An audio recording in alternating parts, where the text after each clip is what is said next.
Thank you, Verge. I appreciate that introduction. Greg, thank you. And what I'm most proud of is I am currently a member of the Rotary Club of Baton Rouge. Let's go. How good is that? Well, it is upon us. Before I talk about football, let's not forget that we are going to be celebrating this year 100 years of Tiger Stadium. And that celebration, as you know, is going to be met with exciting football. But it's also going to be met with a bit of a facelift that, as you can see behind you, is ongoing.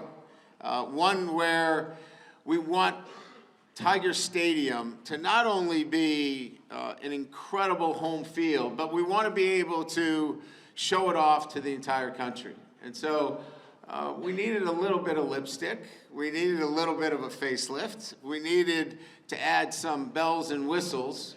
But the most important thing is the people that come into that stadium.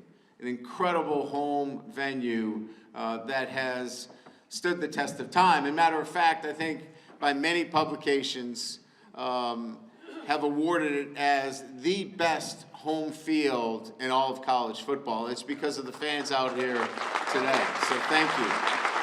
So 100 years that we'll celebrate.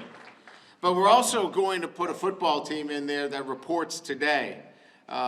They've had about 6-7 days off after 7.5 weeks of training. They came back in June after classes dismissed, and this summer put together probably one of the best, if not one of the best that I've seen in probably 15 years of training, commitment. When you talk about football teams and what you expect from them, you expect personal accountability to each other, and doing that on a day-to-day basis. This is one of the most accountable football teams that I have seen in my time as a head football coach going on 33 years. Now, that doesn't necessarily mean they're going to win the national championship. I'm sorry. But I will tell you, those are great things that lead to championship teams. And that is an ingredient that if you ask any football coach, any head football coach, you ask Coach Stovall, if you want a championship football team, you start with accountability. You start with players that are accountable to each other, and this group was. And so I'm excited to welcome them back today as they report back to campus. And it starts with a great group of young men that have been starters since they've been freshmen. And that's very difficult, as you know, in this league to start true freshmen.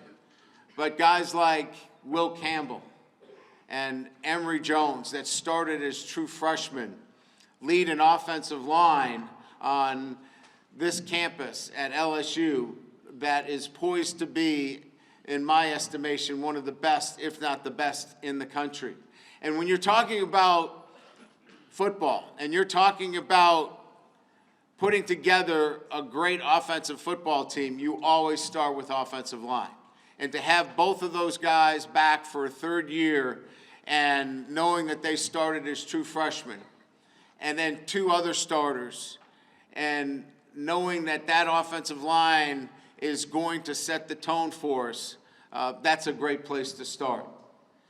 Add the offensive line with a quarterback in Garrett Nussmeier, who's an incredible leader, who's waited patiently for his opportunity.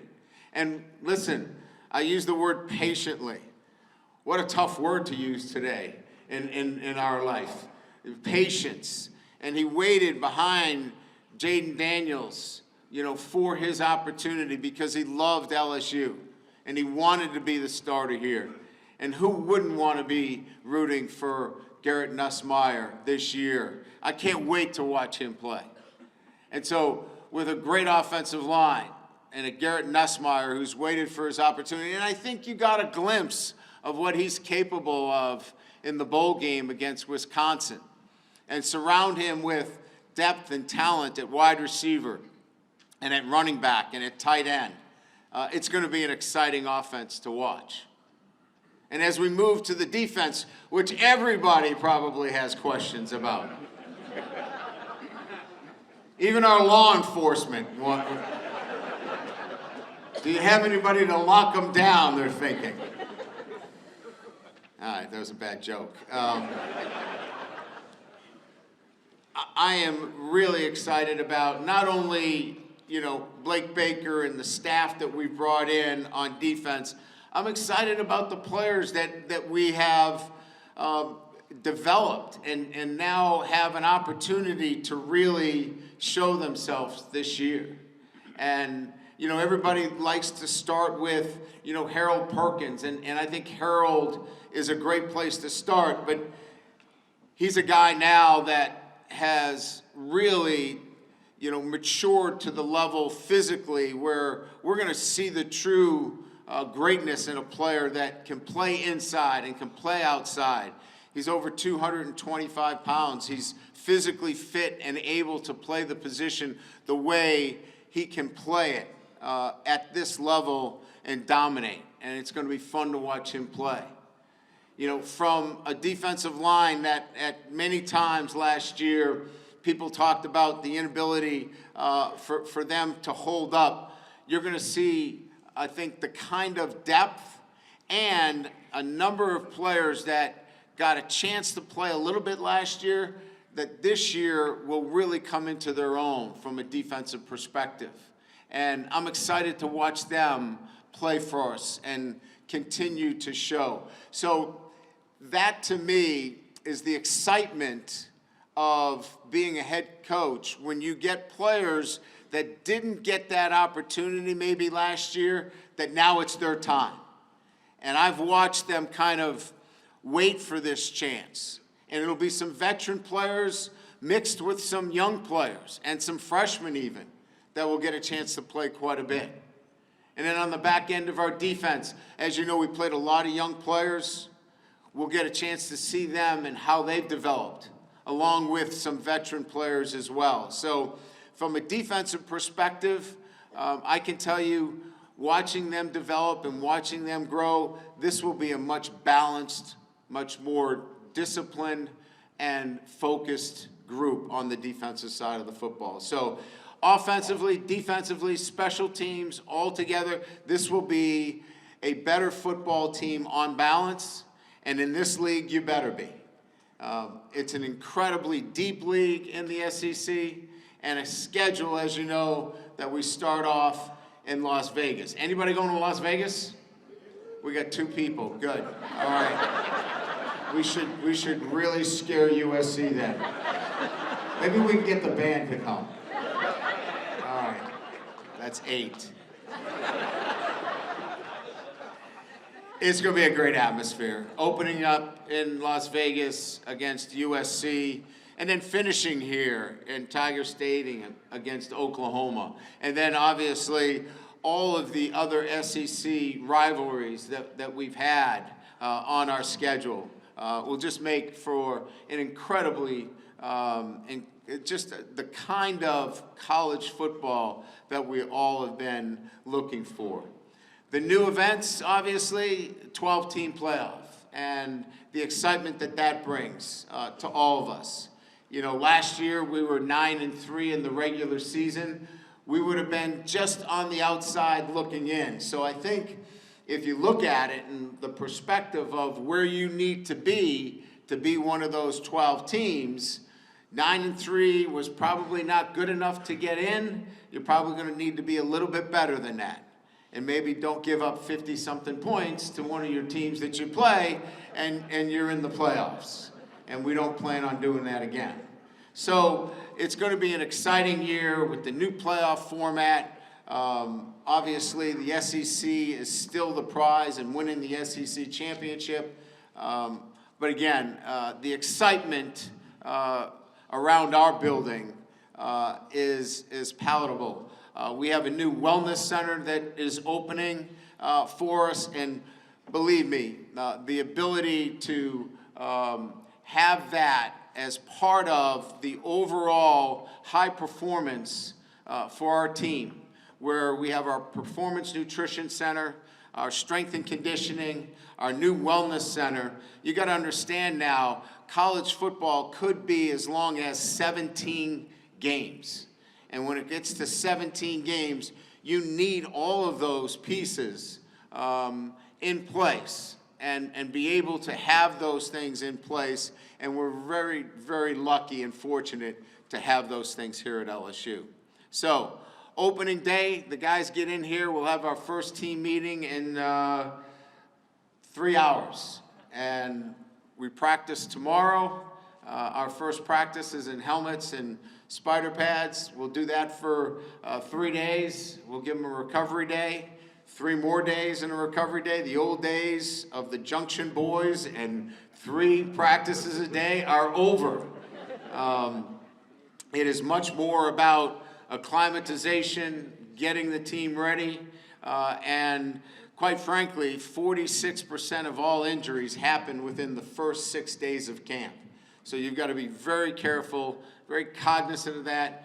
We're very healthy coming into camp, where we don't have any injuries that are going to put ourselves in a position where we don't have our football team ready for the opener against USC. So, great to be a new member. I have the number 18, so we don't have to worry about giving it out. I've got it. I wasn't a very good player, so that's not going to help us, but at least I have it for my wall. It's a pleasure to be here, and thank you for coming out today. We have an incredible crowd. I think, Greg and I were talking about 500 people here today, and coming out today and getting a chance to hear some of the opening remarks. I'm excited about the season. I hope you are. It's going to be an exciting football team. Anytime that you have the ability to control the line of scrimmages, which I believe we will be able to control the line of scrimmages, good things are going to happen to your football team.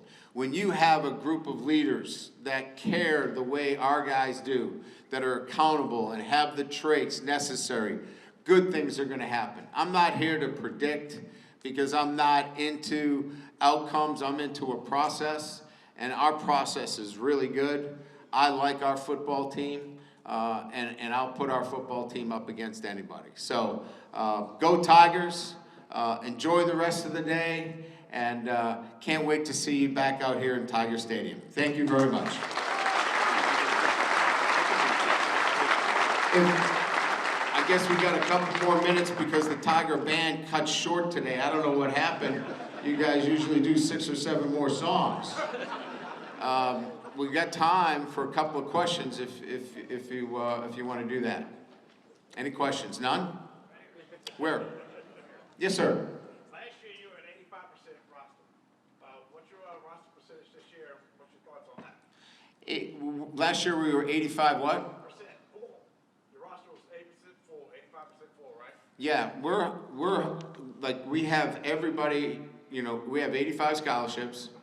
We have 84 of the 85 on scholarship. So we have one out there, so if anybody wants to come out and try out,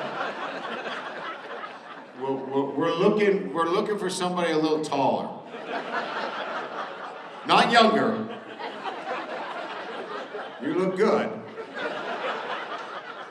But 84 of the 85. So we feel really good about that. And then the medical piece, right? The health of this football team is outstanding. So that's really good. Coach? Yes, sir. I want to question. I know your players are going to be ready physically, but how do you get them mentally prepared to do all the things that you want them to do, so that both of those are culminating together and they get to perform at an elite level? So talk a little bit about the mental coaching that you do for your players. Yeah, so it's a good question. So the physical, and the mental. I think the mental is to the physical as 2 is to 1 when we're talking about today's college athletes. Because there's so many distractions, right? They're thinking about NIL. They're thinking about so many other things that are going on today, right? There's gambling out there. There's things that are going on in the family, in the community. So what we talk about every single day is control the controllables. What can you control today? And so most of our talks with our team is, thinking right. When you enter our building, is making sure that you're thinking the right things and eliminating the distractions as it relates to what's important today. We use the acronym WIN. Let's win today. What's important now? And so really getting our players to think right about the moment and really getting them away from the many distractions, away from the phone, away from the things that it's going to be there in 2 hours, right? When you're done with these meetings and you're done with practice, those will still be there. But for right now, what's important now is we need you locked in and focused on what's important now. So eliminating distractions is part of our daily routine and getting our guys to think right and be locked in mentally so they can be the best version of themselves. Yes, sir. Yes, sir. Coach, 33 years as a head coach from Grand Valley State to LSU. Cataclysmic change in the way you have to manage a football team today with NIL. Now you got money from the university that's being able to distribute to players. Almost like a salary cap in professional sports. Can you tell us a little bit how challenging it is to manage that and keep things level and smooth in the locker room where players are talking amongst themselves about who got what? Yeah, I think that there are certainly challenges to today's game that weren't there years before, but really what you're doing is looking at who you recruit to that locker room. And you still want the basic premise. When we talk about recruiting, we want guys that love to compete, that love the ability to be part of a team and want to grow and develop. And if you stray too far from those principles and you look just to put together a collection of athletes, then you're going to run into guys that are really looking at their wallets instead of how good I can be at this team and be part of a championship team. So part of it is recruiting and making sure that you're recruiting the right kind of guys into your locker room so you don't run into those. The other part of it is your staff needs to be much more diversified. You have to hire people to take care of the salary cap. You have to hire more people to be involved in those things because I can't tell you what your son's worth. I can't put a number on that, but I can tell you how I can get your son to be a better husband, a better father, a better citizen, because that's what I do. So I'm going to hire somebody that can put a monetary number on that, but I'm not going to do that. So I'm not going to stray from what I've done for 33 years, and that is develop young men to be the best version of themselves. So 2 answers to that. 1, recruit the right young guys to your program. And 2, hire others around you to handle some of those other things so you can still continue to do what you love to do.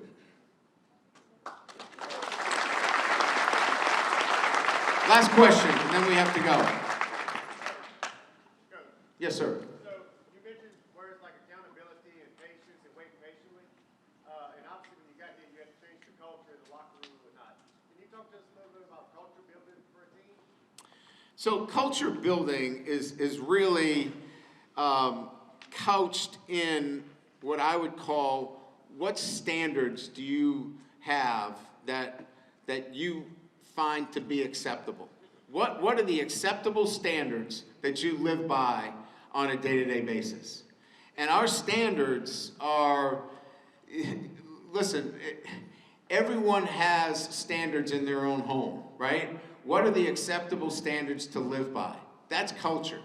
And our standards are set that our guys on a day-to-day basis know what's acceptable.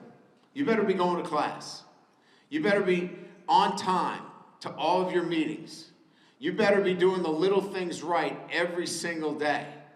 And that attention to detail, those habits that we want to see from you are the standards that we expect every single day. Not just Tuesdays and Thursdays. 7 days a week, 24/7. And if you're not living up to those standards, you can't be part of what we do. So culture is a fancy word for what are you willing to accept for your standards? Are you willing to compromise? I'm not willing to compromise. And because of that, you're either going to follow these standards or you're not going to be part of what we do. And so we're demanding but never demeaning. It's always within a positive environment, but we're very demanding about what the habits are, what the standards are, what the expectations are. If you can't be on time, if you can't be in the right place, if you can't follow through on doing the little things the right way, then we're going to wish you the best, but this isn't the right place for you. Thank you very much. Can't wait to see you in Tiger Stadium.